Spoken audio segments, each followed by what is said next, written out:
Hi everyone, welcome to a new devlog. I hope you had a great start to the year.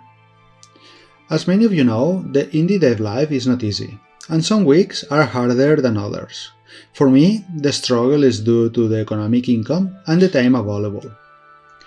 I have been a graphic and web designer for many years, but 6 years ago I rediscovered the world of 3D and game dev, and I decided to change my career and become a full-time indie developer.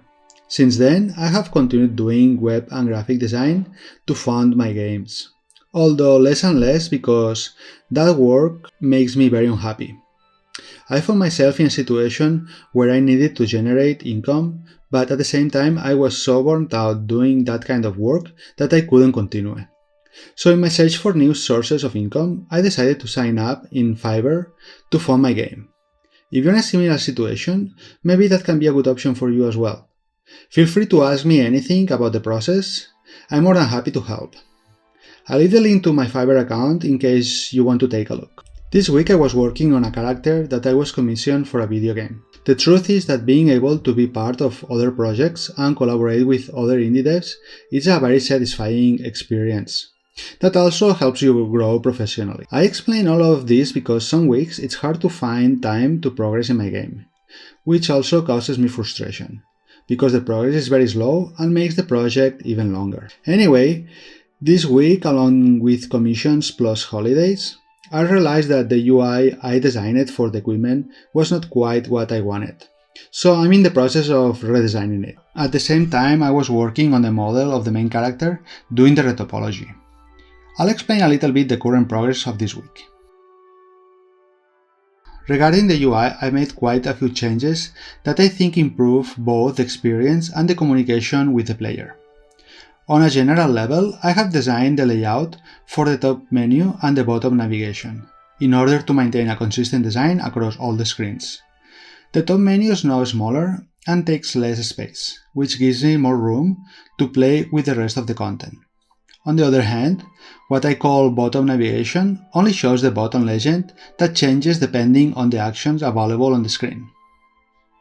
In the character screen, now I show the variation of attributes given the equipment. I thought it was interesting to do so because the player can better strategize how to allocate the available points based on the equipment.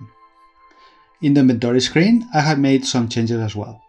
I show the general characteristics so we can see what protection or damage the equipped items offer at a glance.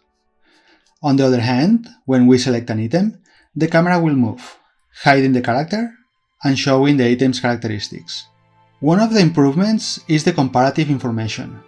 I think this is very useful because it helps us to make better decisions about which items to equip.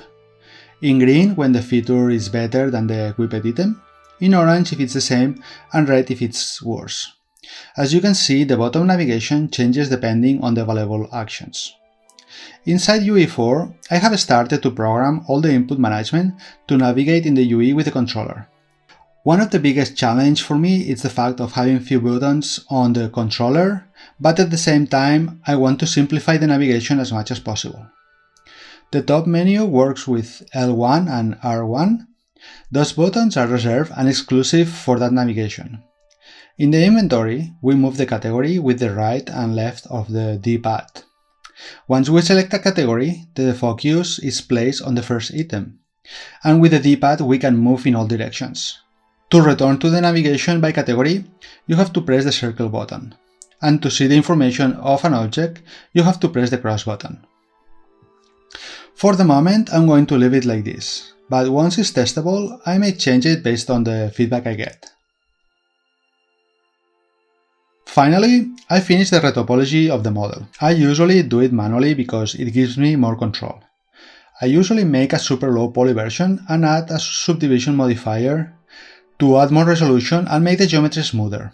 The advantage of using a modifier is that it's not destructive, so I can always go back to the original model, for example, if I want to create LODs. In the process, I went from 6.6 million to 102,000 faces. It's still quite a lot, but most of that geometry is due to the hair and the number of accessories including the daggers. For a last generation game, I think that geometry is acceptable.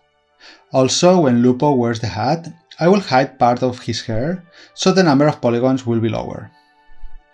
And that was all the progress this week. I hope you liked it. If you did, please don't forget to like the video and subscribe, and leave comments if you have any questions or suggestions.